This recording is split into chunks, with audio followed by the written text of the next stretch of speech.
नमस्ते विद्यार्थी मित्रों, कक्षा 9 विषय हिंदी। और आज हम समझ रहे हैं एक पद्य जिनका नाम है धरती की शान। तो इस काव्य का साहित्य प्रकार है गीत और इनके कवि है पंडित भरत व्यास जी। काव्य की समझूती से पहले कवि का थोड़ा परिचय देखें तो पंडित भरत व्यास जी हिंदी साहित्य जगत के जाने माने गीतकार रहे हैं। उनका जन्म राजस्थान के चूरू नामक कस्बे यानी उस विस्तार में हुआ था। तो उन्होंने कई गीत काव्यों की रचना की हुई है। तो उनकी गीत रचनाएं हिंदी फिल्मों में भी ली गई है। उनकी रचनाओं में विभिन्न मानव मूल्यों को प्रस्थापित किया गया है। अब बात करते हैं उनके इस काव्य की जिनका नाम है धरती की शान। यहाँ पर हम देखेंगे तो शान शब्द का अर्थ होता है गौरव। यहाँ पर मनुष्यों को धरती का गौरव बताया गया है और कवि ने मनुष्य की महानता को समझाया है।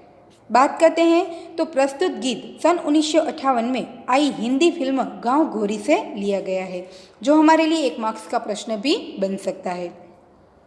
इस गीत में मनुष्य की महत्ता यानी उनकी महानता को देखते हुए मनुष्य को सबसे बुद्धिमान बताया है। मनुष्य ने अपनी बुद्धि और कठोर परिश्रम के बल पर जल, थल और नभ में तमाम उपलब्धियां अर्जित की है यानी प्राप्त की है। मनुष्य ने अपनी शक्ति से प्रकृति को बहुत ही सीमा तक अपने अनुकूल ढालने में वे सफल हुआ है। कवि बताते हैं कि मनुष्य की शक्ति के सामने कोई भी कार्य असंभव नहीं है। मनुष्य जो चाहे वह प्राप्त कर सकता है, यानी कि मनुष्य ही धरती की शान है, यानी वह मनुष्य ही धरती का गौरव है। यही भाव काव्य में अंतर्निहित है यानी समाहित है।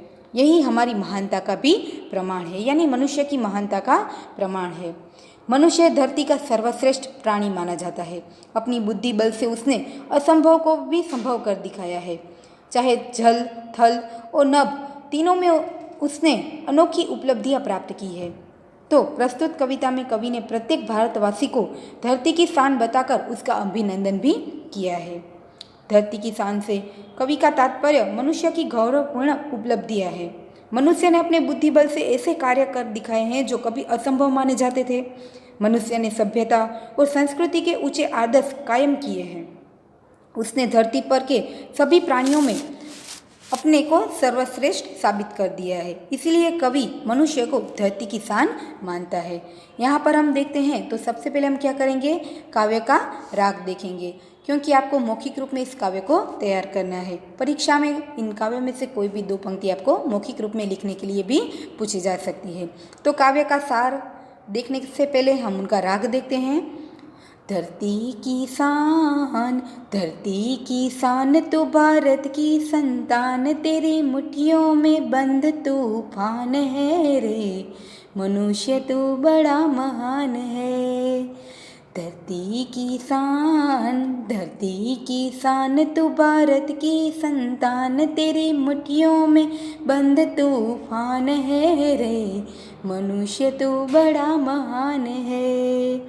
तू जो चाहे पर्वत पहाड़ों को फोड़ दे, तू जो चाहे नदियों के मुख को भी मोड़ दे, तू जो चाहे माटी से अमृत निचोड़ दे, तू जो चाहे धरती को अंबर से जोड़ दे।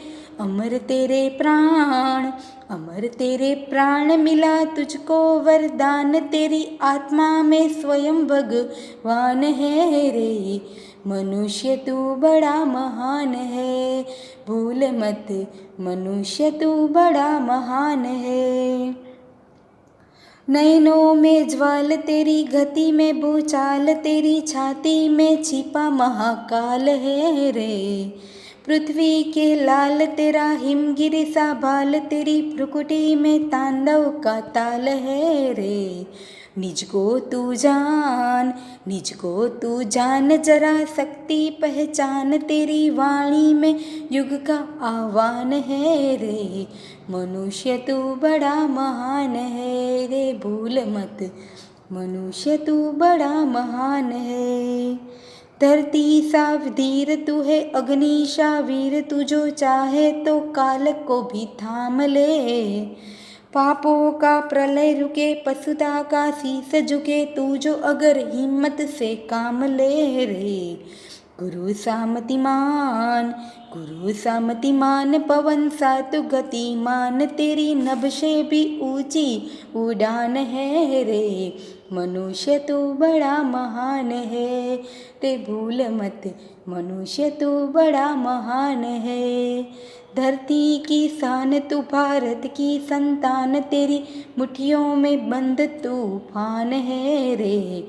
मनुष्य तू बड़ा महान है, रे भूल मत मनुष्य तू बड़ा महान है। तो इस प्रकार मित्रों इस काव्य का राग करके आप काव्य को मौखिक रूप में तैयार कर सकते हैं। अब बात करते हैं काव्य की समझूती की। तो सबसे पहली पंक्ति है धरती की शान, जो हमारे काव्य का शीर्षक ही दिया गया है। धरती की शान यहाँ मनुष्य को बताया गया है, मनुष्य को धरती का गौरव बताया गया है। और वे कहते हैं कि वे तो भारत की क्या है, संतान है, यानी वे उनके पुत्र है।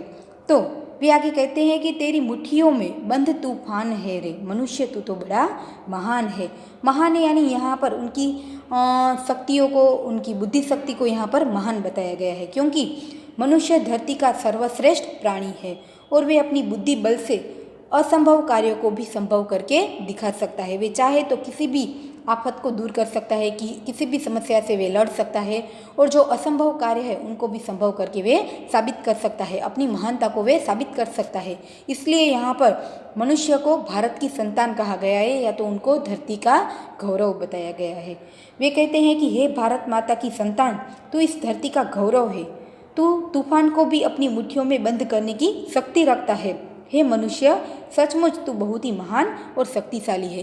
तू चाहे तो कोई भी कार्य को, असंभवित कार्य को संभवित करके अपनी महानता को साबित कर सकता है, क्योंकि मनुष्य ही एक ऐसा प्राणी है जिसे ईश्वर ने अच्छी बुद्धि शक्ति दी है और जिनका प्रयोग करके वे असंभवित कार्य को भी संभवित करने की शक्ति रखता है।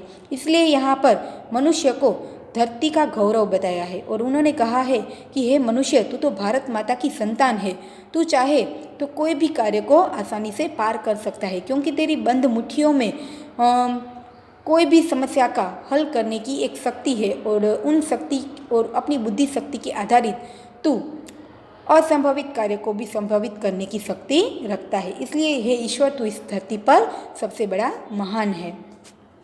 तो आगे वे कहते हैं कि तू जो चाहे तो पर्वत पहाड़ों को भी फोड़ दे।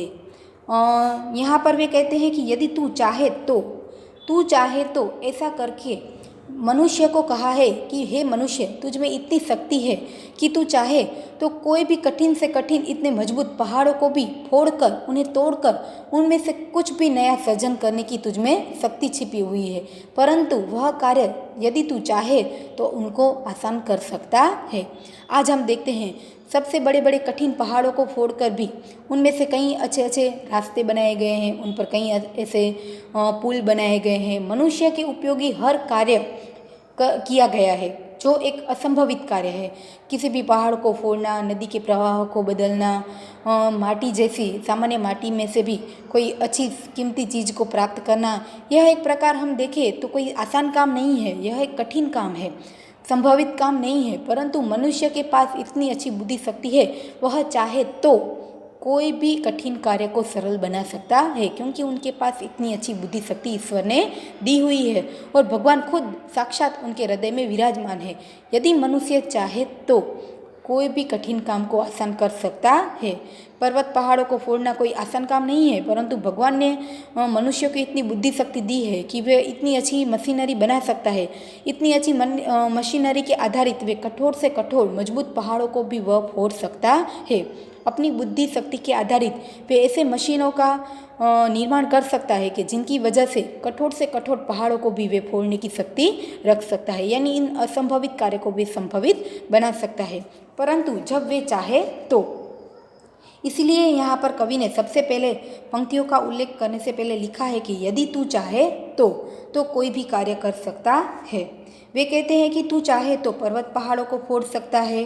आगे वे कहते हैं कि यदि तू चाहे तो नदियों के मुख को भी मोड़ सकता है, यानी नदी के मुख को मोड़ना यह कोई आसान काम नहीं है। बहती हुई नदी के प्रवाह को रोककर उन्हें अलग दिशा में मोड़ देना यह कोई संभवित कार्य नहीं है, परंतु मनुष्य के पास इतनी बुद्धि शक्ति है, चाहे तो नदी के प्रवाह को व्यर्थ प्रवाह को रोककर वे उन पानी को अपने उपयोग में ले सकता है। उन पर बंद बांधकर, उन पर किसी भी उनके प्रवाह को रोककर मनुष्य के उपयोगित उन पानी को भी उपयोग में ले सकता है, या तो वहाँ पर कोई इतना उद्योग विकसित कर सकता है। परंतु ये कब कार्य हो सकता है? यदि मनुष्य चाहे तो। यदि मनुष्य चाहे तो ईश्वर ने उन्हें इतनी बुद्धि शक्ति दी है कि जिनका उपयोग करके वे नदी के प्रवाह को भी नई दिशा दे सकता है। यानी कि नदी के प्रवाह पर भी वह कई अच्छे अच्छे बंध बांधकर या तो नदी के पानी को व्यर्थ दिशा में रोककर उन्हें उपयोग में भी ले सकता है। मनुष्य के लिए वह पानी उपयोग में भी ले सकता है। आगे वे कहते हैं, तू चाहे तो माटी से अमृत निचोड़ दे।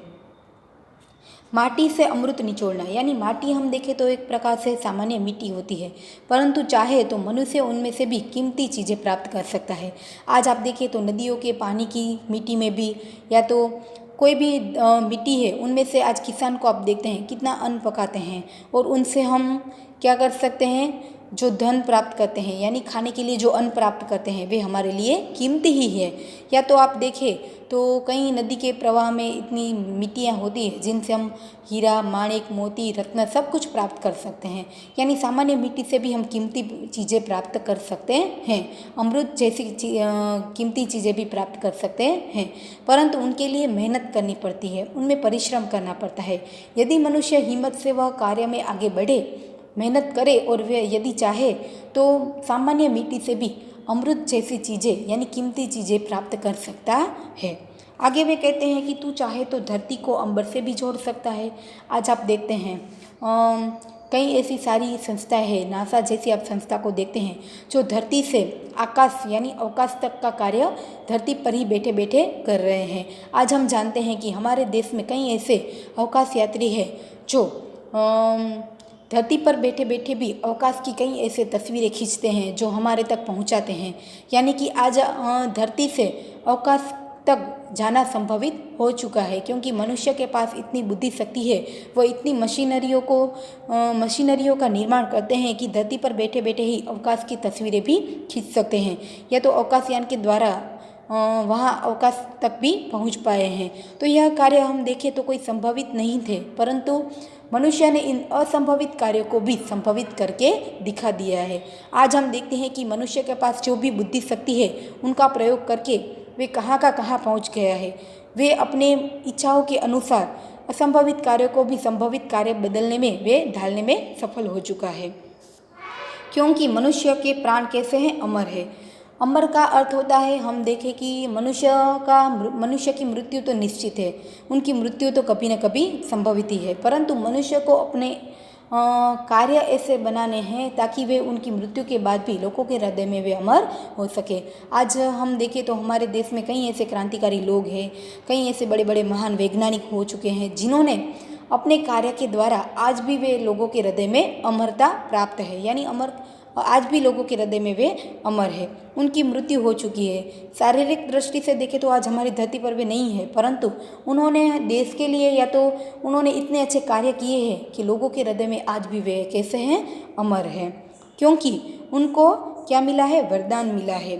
मनुष्य को वरदान मिलने का क्या अर्थ है? मनुष्य की आत्मा में स्वयं भगवान रहते हैं और इसीलिए उसके प्राणों की अमरता को वरदान मिला है। उन्हें उनके प्राण को अमरत्व का वरदान मिला है। इसलिए वे कहते हैं कि तेरी आत्मा में स्वयं भगवान है, तुझे किसी से डरने की ज़रूरत नहीं है, तुझे मौत का भी भय रखने की ज़रूरत नहीं है, क्योंकि हे मनुष्य तेरी आत्मा में स्वयं भगवान विराजमान है। इसलिए उसने तुमको एक प्रकार की ऐसी बुद्धि शक्ति दी है जो किसी भी प्राणी सृष्टि को नहीं दी है। एक मनुष्य ही ऐसा है जिसे ईश्वर ने बुद्धि शक्ति दी है और इन बुद्धि शक्ति का उपयोग करके वे असंभवित कार्य को भी संभवित कर सकता है। इसलिए उन्होंने कहा है कि हे मनुष्य, तू चाहे तो पर्वत पहाड़ों को फोड़ सकता है, तू नदियों के प्रवाह को मोड़ सकता है, तू चाहे तो मामूली समझने वाली जानने वाली मिट्टी से भी अमृत निकाल सकता है, तू धरती को आकाश से जोड़ने की शक्ति रखता है। हे मनुष्य, तेरे प्राणों को अमर रहने का वरदान मिला है। तेरी आत्मा में स्वयं भगवान है और इसलिए तुझे मरने का भय नहीं होना चाहिए। आगे वे कहते हैं कि नयनों में ज्वाल, तेरी गति में भूचाल, तेरी छाती में छिपा महाकाल है। यहाँ हम देखें तो नयन यानी आँख और ज्वाल यानी एक प्रकार का अग्नि। यहाँ पर उनकी आँख में अग्नि यानी जोश रूपी अग्नि है और तेरी गति में भूचाल, भूचाल यानी भूकंप, यदि कभी भी भूकंप आए तो वे धरती पर सर्वनाश कर सकता है। तो उन्होंने कहा कि तेरी छाती में छिपा महाकाल है। महाकाल यानी भगवान शिव का यहाँ पर नाम दिया गया है। और वे कहते हैं कि पृथ्वी के लाल, पृथ्वी का लाल यहाँ पर मनुष्य को कहा गया है। कवि ने मनुष्य को पृथ्वी का लाल कहा है। कवि उससे कहता है कि तेरे अंदर बहुत सी शक्तियाँ छिपी हुई जिनका तुझे ज्ञान होना चाहिए। हिमगिरी सा भाल, गिरी यानी पर्वत और हिमगिरी यानी हिमालय जैसा पर्वत, और भाल यानी मस्तक। तो वे कहते हैं कि तेरा मस्तक हमेशा हिमालय की तरह ऊंचा रहना चाहिए, यानी तेरे कार्य ऐसे होने चाहिए कि सदा तेरे मस्तक हमेशा ऊंचे रहे। तेरी भ्रुकुटी में तांडव का ताल है। भ्रुकुटी यानी भौं, और हम देखें कि ताल यानी एक प्रकार का लय, भाल यानी मस्तक। और वे कहते हैं कि निज को तू जान, निज यानी खुद को जानना है, जरा शक्ति पहचान, शक्ति को पहचानना है। और वे कहते हैं कि तेरी वाणी में, वाणी यानी तुम्हारे उच्चारण में नए युग का आह्वान है। आह्वान यानी पुकारना है, बुलावा देना है। तो वे कहते हैं, कवि यहाँ पर समझाते हैं कि कवि कहते हैं कि हे मनुष्य, क्रोध से भरे तेरे नेत्र अग्नि की ज्वाला के समान बन सकते हैं, यानी उनमें एक प्रकार का ऐसा जोश है कि यदि तू जो चाहे, जो तू ठान ले तो वह कार्य को संभवित कर सकता है, वह कार्य पूरा कर सकता है, क्योंकि तेरी गति में भूकंप लाने की शक्ति है। यानी तुम्हारे काम करने की शक्ति ऐसी है कि यदि तू चाहे तो जो चीज़ें अच्छी नहीं है उनको तू नाश भी कर सकता है, और अच्छी अच्छी चीज़ों के द्वारा अच्छे कार्य भी कर सकता है, क्योंकि तेरी आँखों में कार्य करने का एक नया ही जोश संभवित है। स्वयं महाकाल तेरे हृदय में रहते हैं। हे मनुष्य, तू पृथ्वी का पुत्र है, तेरा मस्तक हिमालय की तरह ऊंचा है, और तेरी भौहों में भगवान शिव के तांडव नृत्य का लय है। यानी आप देखेंगे कि भगवान शंकर की तीसरी आंखें हैं। जब भी कहा जाता है कि जब भी भगवान शंकर अपनी तीसरी आंखें खोलते हैं तो कुछ ना कुछ सर्वनाश हो जाता है। तो वे कहते हैं कि हे मनुष्य, खुद को पहचान, निज को तू जान, यानी तुझे क्या करना है, खुद को पहचानना है, तुझ में छिपी हुई शक्तियों को तुझको पहचानना है। और तेरी वाणी में नए युग का आह्वान है। यदि आह्वान यानी पुकारना, नए युग का निर्माण करना है। और तेरी वाणी में यानी तेरे कार्य में इतनी शक्ति छिपी हुई है कि यदि तू चाहे तो एक नए युग का निर्माण भी कर सकता है। यहाँ पर हम देखें तो कवि का कहने का तात्पर्य है कि हे मनुष्य, तेरी आँखों में एक प्रकार का ऐसा जोश है, और तेरी गति में भी भूकंप जैसी शक्ति है। यानी कि यदि तू चाहे तो बुरी चीज़ों को नष्ट करके एक नए युग का निर्माण तू कर सकता है, क्योंकि तेरी छाती में, तेरे हृदय में स्वयं भगवान शिव विराजमान है।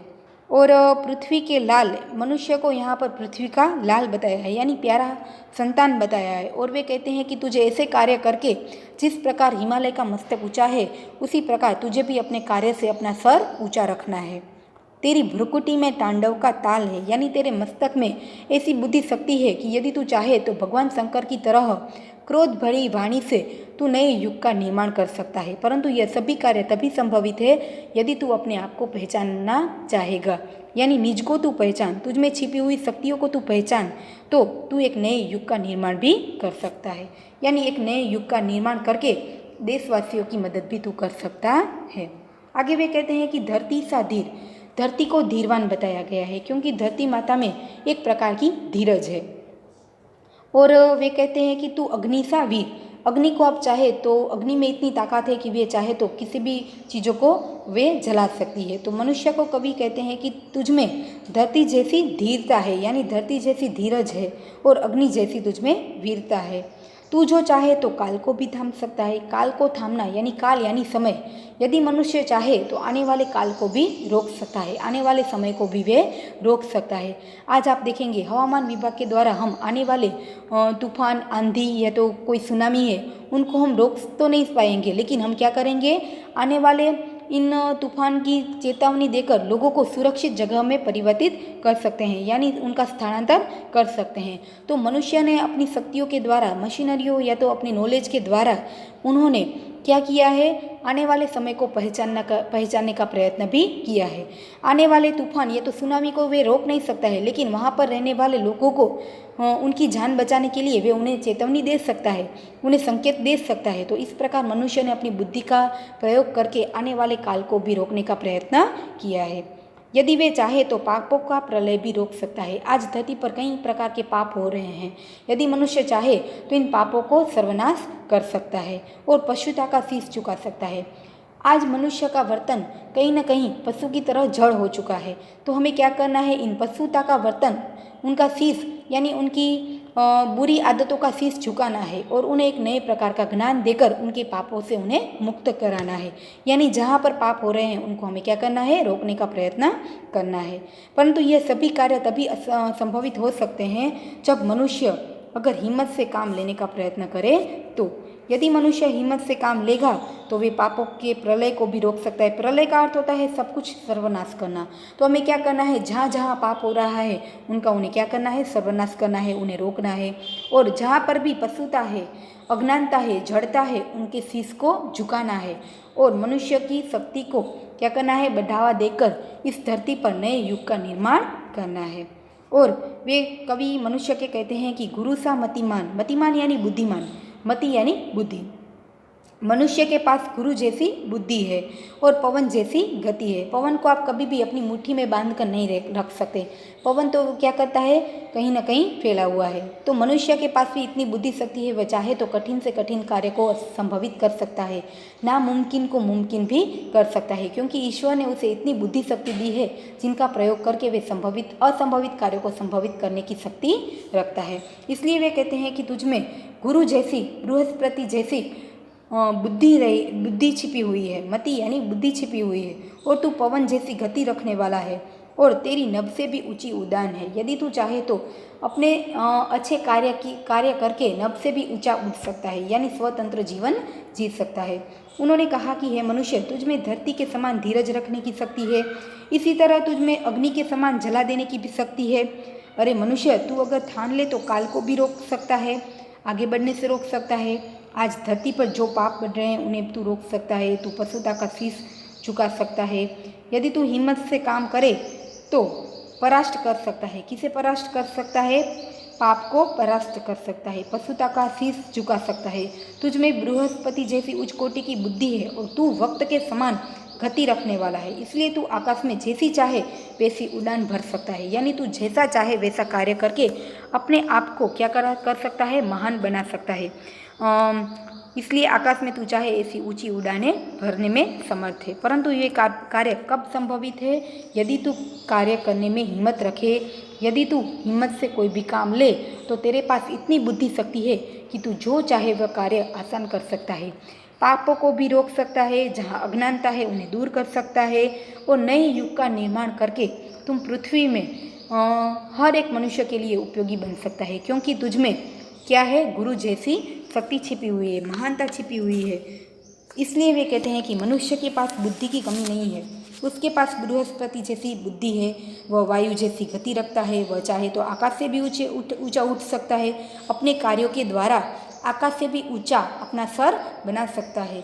और कवि कहना चाहते हैं कि यदि मनुष्य अपने अंदर छिपी हुई शक्तियों को जागृत कर ले, अपने मन में छिपी हुई, अपने अंदर छिपी हुई शक्तियों को पहचान ले, तो उसके लिए कुछ भी असंभव नहीं है, सब कुछ उनके लिए संभवित है। नामुमकिन को भी वह मुमकिन करने की शक्ति रखता है, क्योंकि पूरे संसार में मनुष्य ही एक ऐसा है जिसे ईश्वर ने बुद्धि शक्ति दी है और उनका प्रयोग करके वे असंभव कार्यों को भी संभव करने की शक्ति रखता है। तो यहाँ पर हम देखें तो विद्यार्थी मित्रों, प्रस्तुत कविता में कवि ने मनुष्य को धरती का सर्वशक्तिमान प्राणी बताया है। कवि के अनुसार मनुष्य में अनेक प्रकार की शक्ति छिपी हुई है। मनुष्य अपनी इन शक्तियों को नहीं पहचानता है, इसलिए वह आज पीछे है, इसलिए वह असहाय बन जाता है। सच तो यह है कि मनुष्य महाकाल बन सकता है, उसकी आवाज़ युग बदल सकती है, वह चाहे तो ऊंचे से ऊंचे उड़ान भर सकता है। इस प्रकार कविता का हम देखें तो भाव यही है कि मनुष्य को अपनी शक्तियों को पहचानने के लिए प्रेरित किया गया है। प्रस्तुत कविता में मनुष्य को सर्वशक्तिमान बताने का यही कारण है कि उसमें उसकी आत्मा में परमात्मा का रूप है। इस दृष्टि से मनुष्य अजर अमर प्राणी है। इससे हमें यह प्रेरणा मिलती है कि मनुष्य होने के कारण हमें अपने लक्ष्य ऊंचे रखने चाहिए। हमें किसी काम को पहचान कर कठिन से कठिन कार्य करने में भी पीछे नहीं हटना चाहिए। हमें निराशा का शिकार होकर अपने आप को कभी भी अशक्त नहीं अनुभव करना चाहिए, क्योंकि हमारे पास इतनी अच्छी बुद्धि शक्ति है। मनुष्य ने हर एक इंसान को कोई ना कोई कार्य करने की उनमें एक प्रकार की कला दी हुई है। यदि मनुष्य अपनी कलाओं को, अपने मन में छिपी हुई कलाओं को, अपने मन में छिपी हुई शक्तियों को यदि वे पहचान ले तो वे कोई भी कार्य को क्या कर सकता है, आसान बना सकता है। इसलिए हमें यदि हमसे कोई कार्य न हो तो उनसे निराश नहीं होना है। हमें क्या करना है, कठिन से कठिन कार्य करने में कभी भी पीछे नहीं हटना है। हमें निराशा का शिकार नहीं होना है। अपने आप को कभी भी असक्त अनुभव नहीं करना है। हमें हमारे मन में छिपी हुई शक्तियों को पहचानना है और एक नए युग का निर्माण करने में अपने आप को लगा देना है। इसलिए कवि ने यहाँ पर एक शब्द का प्रयोग किया है कि हे मनुष्य, निज को तू पहचान, जरा अपनी शक्तियों को पहचान। यदि तूने इन शक्तियों को पहचान लिया तो तू कोई भी कार्य संभव कर सकता है और अपनी ऊंची उड़ानें भर सकता है। इसलिए इस काव्य का शीर्षक धरती की शान रखा गया है और मनुष्य को धरती का गौरव बताया गया है। हम देखें तो प्रस्तुत कविता के द्वारा प्रत्येक भारतवासी को धरती की शान बताकर उनका अभिनंदन करने का यहाँ पर कवि ने प्रयत्न किया है और उन्हें अपने मन में छिपी हुई शक्तियों को पहचानने के लिए प्रेरणा दी हुई है। तो विद्यार्थी मित्रों, हमने पूरी काव्य को समझा है। आप चाहे तो पूरी काव्य को एक बार और पढ़कर इन काव्य की समझौती भी प्राप्त कर सकते हैं और मौखिक रूप में आप इस काव्य को तैयार करेंगे। इनके स्वाध्याय के जो भी प्रश्न है वे हम हमारी नोटबुक में लिखेंगे। नमस्ते।